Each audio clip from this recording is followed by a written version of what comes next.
It's noon here in Ventnor City, New Jersey, and our nation's capital, Washington, D.C. And this is news that you can use from CarEdge for Friday, January 19th, with your host, me, Ray, and, the young, good looking guy wearing a Suns hoodie, Zach. How are you today, handsome? Doing great, Pops. Going to have an interesting show, that is for sure. Happy Friday to everyone out there. We're going to kick things off here in just a second. Ford halting production and cutting some of their shifts on the F-150 Lightning. And every once in a while, Dad, we get some real industry experts on with us. I would like a warm welcome from our community to Mr. Joe Lewis from JC Lewis Mazda once again. How are you, Joe? Good to have good to be on the show again. Thank y'all for the invite. Nice seeing you, Joe. I was trying to give you a warm welcome, but it's so damn cold here in Ventnor, New Jersey. I'm not quite sure how to do that. It's cold for us down here too. It's a lot warmer than where y'all are at, but for us, it's freezing. Stop it, Joe. I still can't get over the hand warmer. That was classic, yeah. Dad.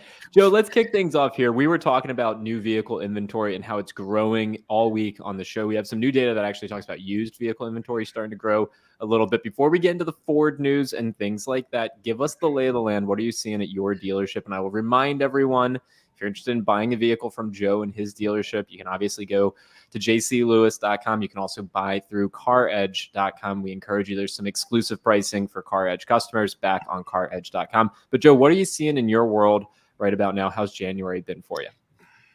January's been good actually with Mazda. I don't have the inventory that I wish I had right now.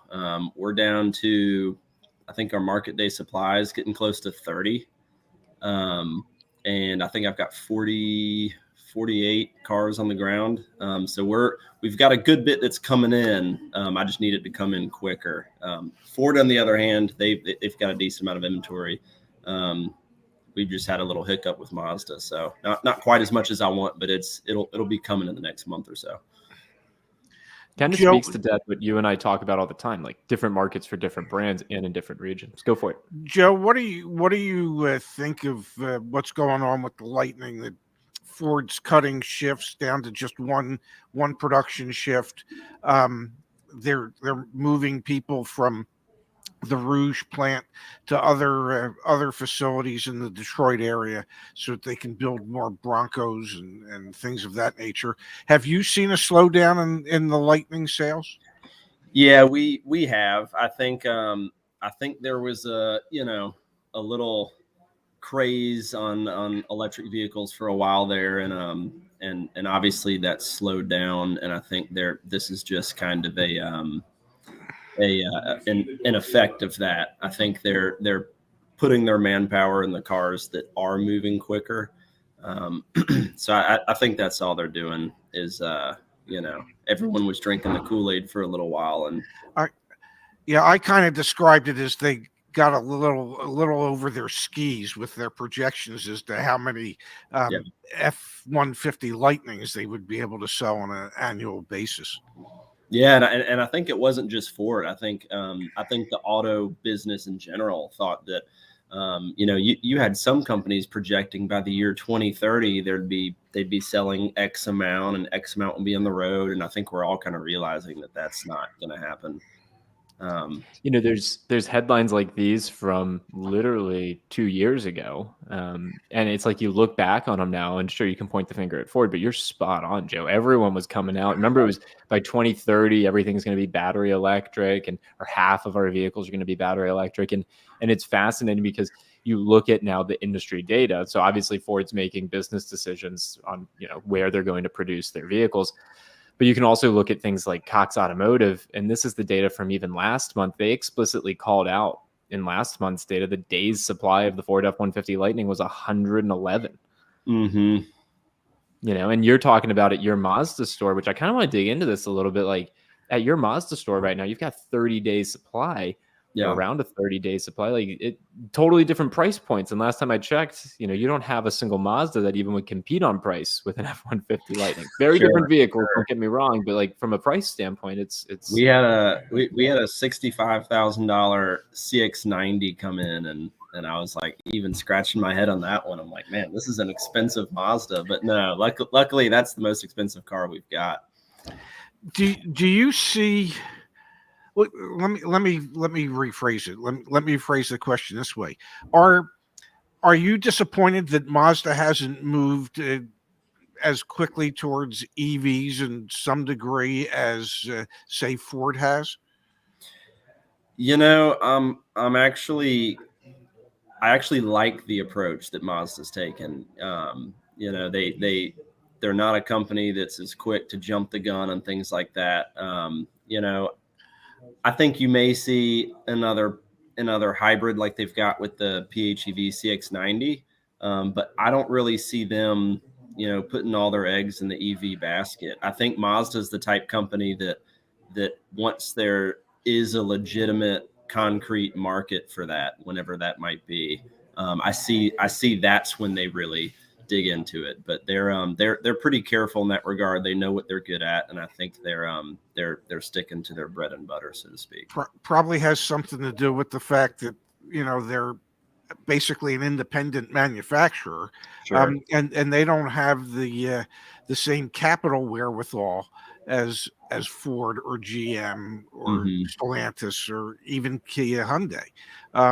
You know, they can't afford to bet wrong. Correct. Yeah. Correct. and they might not be able to afford to build one of these EV factories that a lot of other manufacturers are, you know, have put a lot of money into. Exactly. Definitely.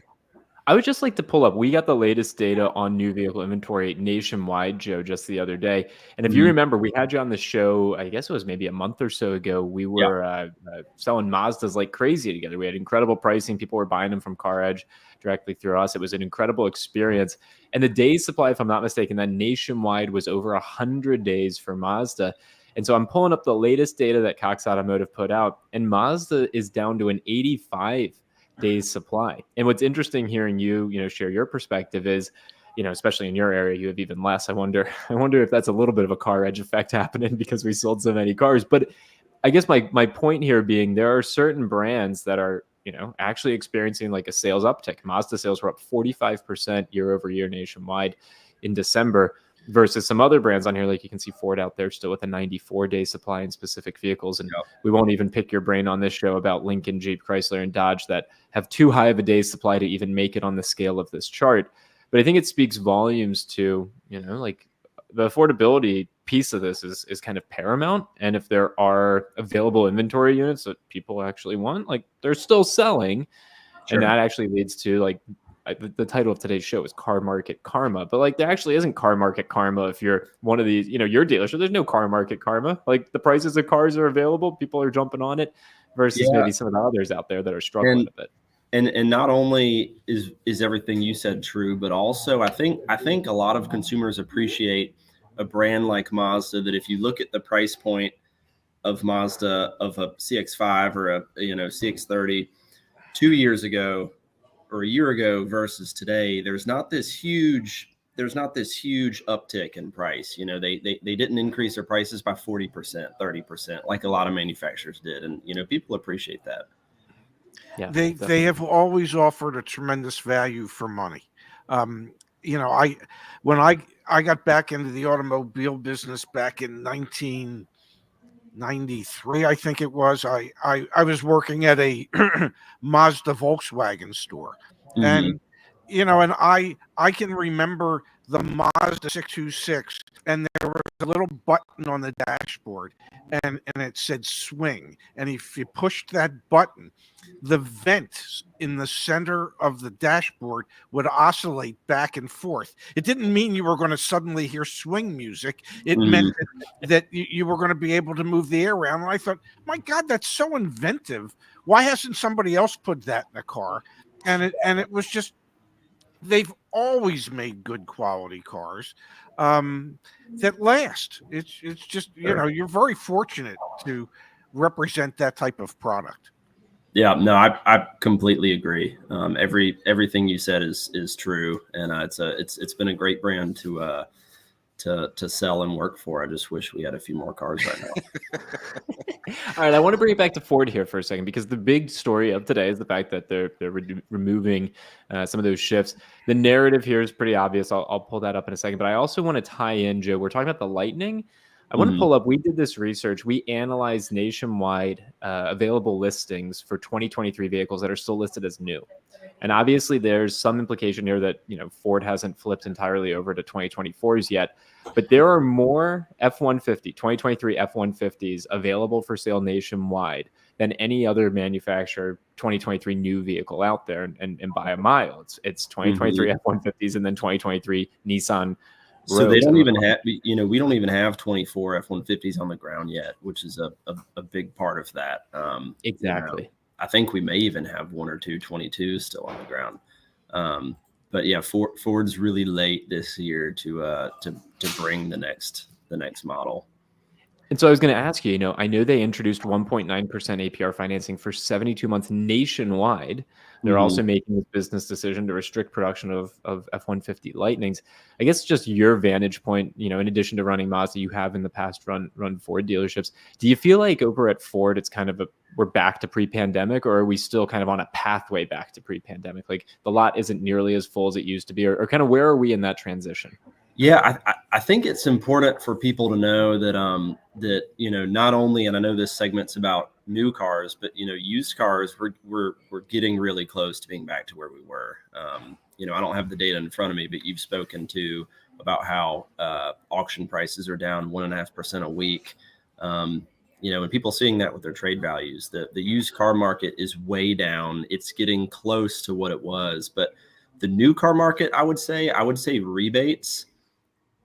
For the most part, there's going to be some manufacturers like Mazda just got back into the special interest rate game in the last couple months, which has helped. But I think as far as subvented rates, I think we're back. I think the only thing we're missing that we had pre-pandemic was the amount of rebates. Right now you might see 1.9% on a F-150 for 72 months, or maybe 1,000 or 2,000 rebates, whereas pre-pandemic you were sometimes seeing 4,000 or 5,000 in rebates. But with the interest rates being the same. So I think the only part we're missing from pre-pandemic was the rebates were a smidge higher, but as far as the rates go, I think we're there. I think realistically, Joe, the reason for that is that it costs them so much more money today to buy a rate down to 1.9% for 72 months on what's going to be, in most cases, financing somewhere north of $60,000. Correct. Yes. And right now with how high rates are, a standard interest rates, 6, 7, 8%. Most consumers would rather see a 0 or a 1.9 or a 2.9 than $4,000 off and still getting stuck with 7%. And honestly, it costs them more than $4,000 to underwrite a subvented interest rate like that. The average consumer has no idea how much money these manufacturers spend on buying those rates down from whatever standard is to the 1.9 or the 0. It's a lot of money. And the consumer will say, but it's from Ford Motor Credit. Well, yeah, but Ford Motor Credit is a for-profit organization, and just because they're still having to borrow that money. Yes, and it doesn't mean that Ford Motor Credit gives Ford Motor a discount in the cost of buying it down. It's just it's expensive to buy rates. When interest rates, think about it, back when interest rates were 2%, buying it down to 0 wasn't that bad. Exactly. Rates are 6+%. Buying it down to 0 is really expensive. Exactly. So yes, you're not going to see. It'll be an either or. You can either take the cheap interest rate or you could take the rebate, and they're going to hope you take the rebate, because the rebate is actually going to cost them less than what it would cost them to buy the money down. Yeah, 100%. I want to remind everyone that's joined the show midway through here, Ford cutting production at their F-150 Lightning plant, adding shifts for Bronco and Ranger. So that's the real headline story here today. I want to ask a quick question to you, Joe, about negative equity and your experience with that. Before we do, there's a little thing we do on this show when people provide us with contributions, financial, monetary contributions. We had from Donald a very thoughtful one here that says, "Love your podcast." And then we had one, and Joe, this is a really interesting thing that we've done over the years. This is a super sticker. It doesn't say it, but we know it, and it's from Tony, and that means my dad has to dance. So just, there you go. Yeah, now we're warming things up. I love that. Love that. I'm glad Not as much as I love it, Joe. You'd have to pay more than $19.99 for me to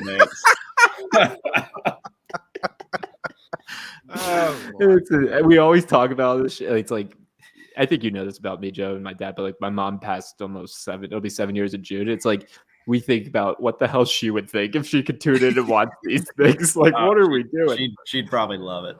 Yeah, she would love it, man. Absolutely. I hope so. All right. I hope so too. Joe, negative equity. We're hearing, you mentioned it a second ago, used cars are starting to depreciate again. Any of the deals that you're seeing, stuff going on in your world, is that something that's coming up? Is that becoming a challenge to getting someone approved for a car deal? Yes, we're definitely seeing a lot more of that, especially people who bought in the last couple of years. So not only were some dealers charging over sticker a year or two ago, or at sticker, but if you bought a car at sticker or over sticker, and you didn't have significant equity or down payment, then you're not looking great right now. And we've even seen it with Mazdas as far as lease buyouts, because for a while there, you would have equity in your lease. So instead of turning in the lease, it would make sense to trade it because you had equity. Yes. Or you could even buy the lease and then trade it and get the tax credit, and you would still be in an equitable position. But now we're seeing people with leases come in that are, their lease is due in 4 or 5 months, and they're $4,000 or $5,000 underwater, and it's like, hey, don't trade, just turn it in, because then you don't have to pay that $4,000 or $5,000. So we're definitely feeling it. Are the banks asking for greater participation from the customers as far as either cash or trade equity? We were seeing that last year. They're actually starting to play ball a little bit more, so to speak. Like, one of our lenders, I won't say their name, but has just finally lifted. They had 110% loan to value cap. So wow. If you were, no matter your credit, if you were 112% loan to value, they would not approve you. And they're finally, I think starting next month, going to 120, and their plans to go back to 130, which is what they were pre-pandemic. And so, for the people who don't know car lingo like LTV, that's basically just the invoice or wholesale amount of the car is what they go off of. And when you buy a car for that number or more, plus all of your taxes, tag, and fees, with no down payment, you're starting your deal out usually 110+%. So we're starting to see them soften up, to answer your question. I honestly, I find that a bit surprising. I would think that, especially with the people that bought cars 2 years ago that are severely upside down, that the worst thing that the industry could do for those people would be to find banks that have decided, okay, we'll allow them to roll even more of that negative equity into their next vehicle. Yeah. The bank, at a certain point, it's going to come back to bite the bank that agrees to do that. Correct. I think it's a slippery slope for sure. And I think that, I think the banks are monitoring this, but I think they're also realizing, like, hey, if their quota is to do 10,000 deals in a month, they're going to have to raise that bar a little bit to get close to what they're projected or forecasted to hit. But I agree with you. There's a lot of people in some big time negative equity situations, and a lot of those customers that are in situations like that don't want to trade just because they're changing their mind, but they want to trade because they want to lower their car payment. Yeah, that's hard to do. Hard to do when you have negative equity. Correct. I want to jump to a question here from Igor in just a moment. Before I do, I want to remind everyone back at CarEdge.com, we're obviously trying to help folks out with this incredible offer on the Chevy Trax. We also, if you're interested in purchasing any of the vehicles from Joe's dealership, just choose here, new or used, put in a Mazda, and that'll come through to the CarEdge team. It's really an incredible experience, Joe. Maybe we can even talk about it for a moment. We've helped well over a dozen people now purchase through CarEdge and get Mazdas delivered to their door. And I will call out here, I hope I'm not putting you on the spot, Joe, but I know you've got 2 remaining 2023s. I was waiting on you to bring that up. And I'm gonna, y'all, this is how we work, folks. Here's the text from Joe. I talked about this yesterday. Here's the man live on the show. Zach, I'm willing to go $1,500 below invoice on these 2 units to move them before the end of the month when I put them in our service loaner fleet. Joe, can you please talk about your rationale? You're an operator. You're a freaking GSM. I hope our community, like ADP here, thanking us for what we do, which we appreciate. This is incredible access, guys. So yeah, are we trying to help Joe sell these cars? You're damn right. Do you get an incredible experience? Yes, you do. Joe, talk about your rationale. Why are you having to do that? What's going through your head? Yeah. So, I've got 4 total 2023s in stock. 2 of those are Mazda 3 sedans, and those are both. Our rep just told me at the beginning of this month that the last chance I've got to put those in our service loaner fleet is by January 31st. So that kind of puts me, I've got a choice to make, right? I either hope I can sell it, but if I wait past January 31st, I can't put it in the loaner fleet, which then means, and Ray, you probably know what this means, they're going to throw final pay money at me, which I don't want to do, because then I'll be sitting with a 23 in the spring or summer and own it for too much money and have to lose even more probably than I would now. So my choice now is I can either give someone a great deal, lose some money. It's my two of my oldest cars in stock, so I don't mind doing that, and give someone a great deal. Or if I don't sell them, I'm going to put them in my loaner fleet. They'll stay in there for 6 months. They'll get written down so that then 6 months later with 6,000 miles, I can sell it as a certified pre-owned at a competitive price point at that point. So I would rather lose a little money and sell them now and put a different car in my service fleet. If that makes sense. Certainly sounds to me like you realize your first loss is usually your cheapest loss. So. Yeah, absolutely. Yeah. And so everybody here knows about them. So we put up a couple Facebook videos and all the sales reps know about them. CarEdge now knows about them. So hopefully we can get rid of them pretty soon. I want to pull this comment up because I think this is the most appropriate time to talk about it. Smoke and Scan says car dealers are all thieves. I think that you got to appreciate, gang. We literally have a retired car dealer, my dad, and we got a current car dealer, Joe. And like, this is transparent. This is like, when TrueCar came around, guys, it was like this incredible thing because you could find the invoice price. We've gone to the next level. It's like, you want to understand why we're lowering prices. Like, I'm so proud of what we're able to do here. I invite people that make comments like that to come see us and let us show them how transparent we are. Because there are dealers like that. And there's a reason that people make comments like that, because, all it takes is a few people to ruin the reputation of many. But it's a breath of fresh air when you come do business with people like CarEdge or people like JC Lewis, because we don't operate that way. Yeah, makes me feel really, really, really proud, especially like when I can pull up the text messages. Everyone can understand the economics of this. Like, there's a very rational understanding for what's going on. And I will remind everyone, when you buy through CarEdge, you skip everything. You really truly skip everything. We'll get the vehicle delivered to your door. The question from Igor, and I think this is an interesting one, and then I know you're a busy guy, Joe, so we'll let you get back to all your fun stuff. But Igor, who formerly was in the industry, Igor says, can you ask Joe about dealer trades, DXs, that we had pre-pandemic and what he thinks will be back in the car industry? So have you been doing dealer trades? What happened there? What's the story? So the funny part about that comment is, when will they be back? I've got a dealer trade deal right here. I've got another dealer trade deal right here. I've got a handful of them in front of me. Dealer trades are back. They might not be back to as full as they were a few years ago, but they are back. We're doing multiple dealer trades a month. One of the things I used to teach my salespeople, Joe, is I wanted them to live by this: sell what you can see, don't see what you can sell. Okay, just if you Mhm. can't see the damn thing, don't sell it. I love Okay, that. I hated dealer trades because if ever something was going to go wrong, it would happen on a dealer trade.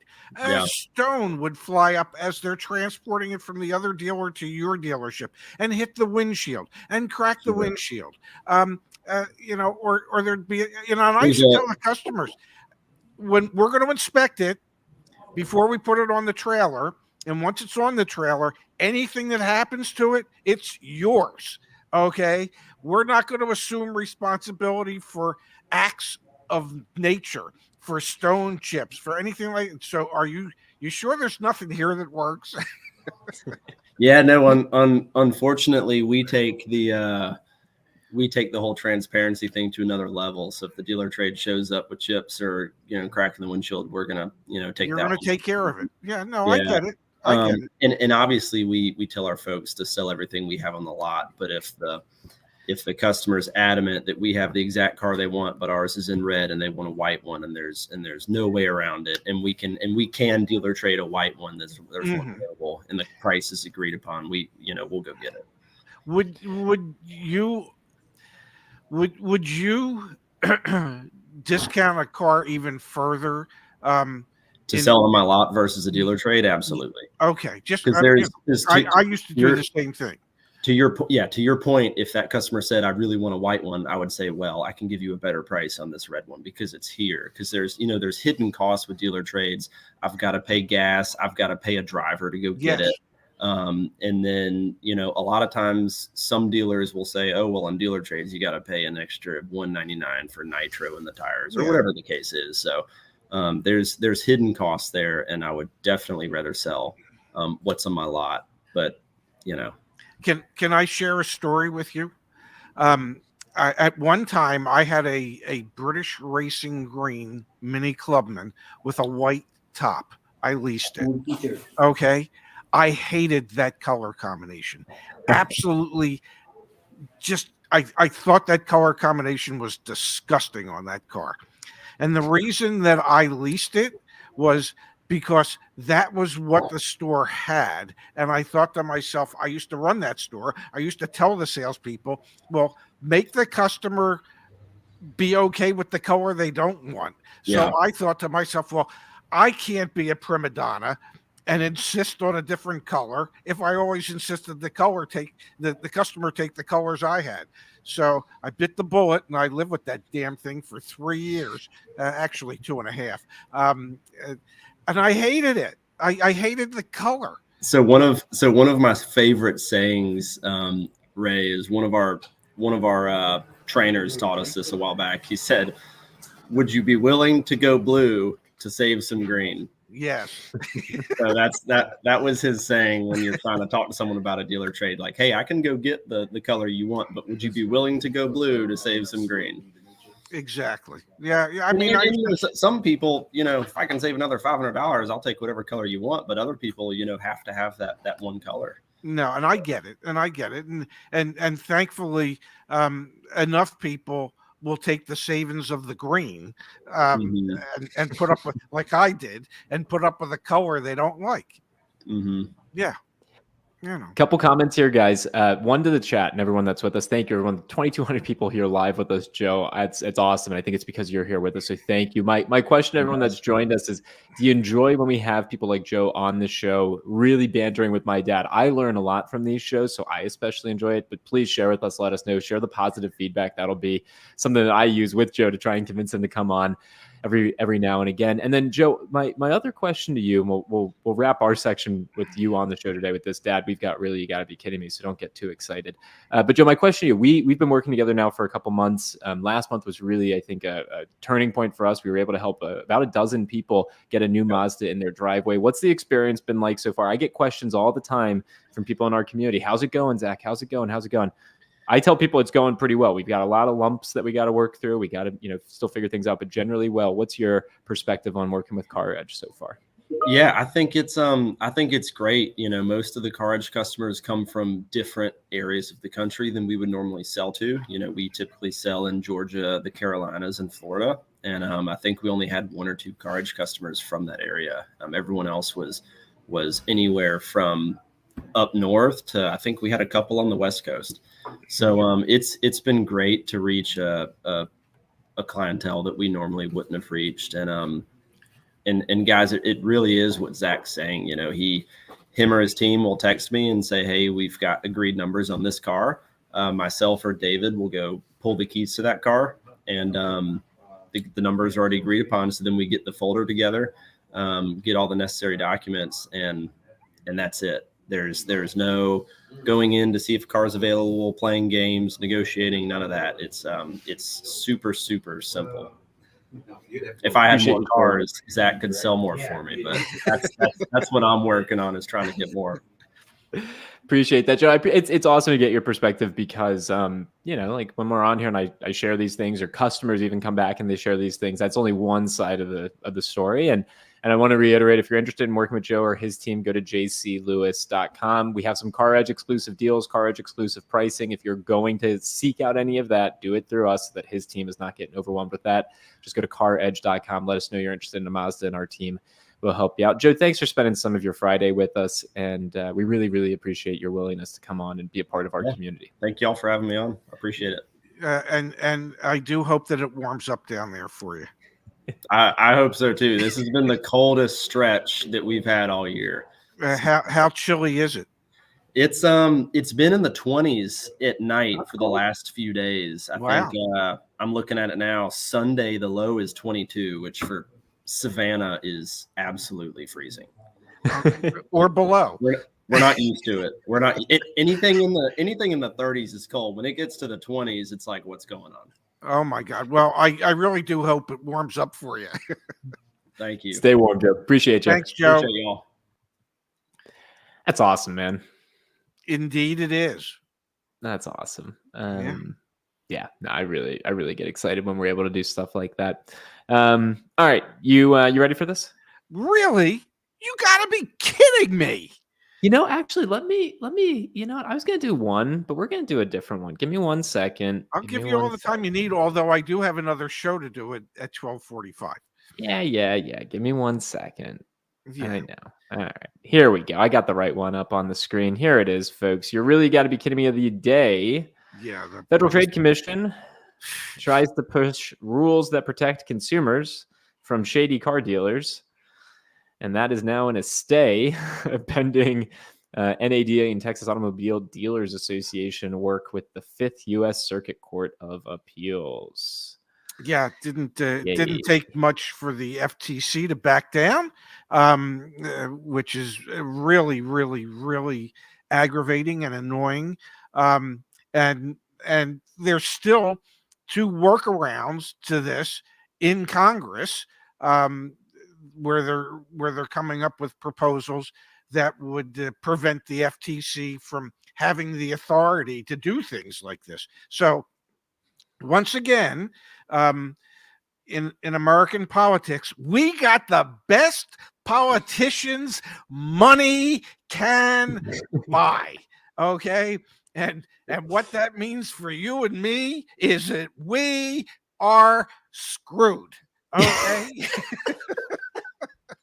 I only, you know, there was a time, and Zach, you know this, there was a time in my life when I worked for my father, and he was in the vending machine business. He was a retired dentist who went into the vending machine business, and the biggest portion of our business were prophylactics, condoms, and I'm only bringing this up because I hope to God, instead of sending free COVID tests to the American public, Congress is kind enough and gracious enough to send condoms to all of us so that we can protect ourselves from the screwing that they're about to give us. With that, I'm done. All right, I'm removing my dad from the screen. Go tune in to CarEdge Electric. We got Justice, my dad, Phil, all on there over in 13 minutes. Stick around with me for just a second. I love you, Dad. I will talk to you later on. Stick around with me for just a quick second. Again, I want to reiterate, Joe's got 2 of those Mazda 3s he's got to get rid of this month. Go to caredge.com, folks. Just scroll down here, click on Get Mazda 3.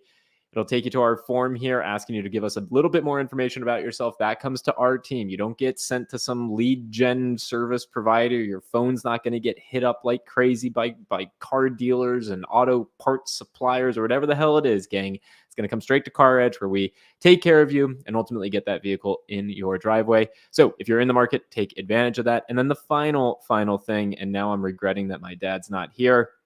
Looks like we got a super sticker. And there's 2,000 people here. Okay, he's still here. Now you do it. I'm not dancing. You do it. I didn't see the super sticker. How much do I have to dance? Everyone have a great weekend. We will see you sometime soon. Thanks to everyone for being a part of our community. Have a great weekend. See y'all.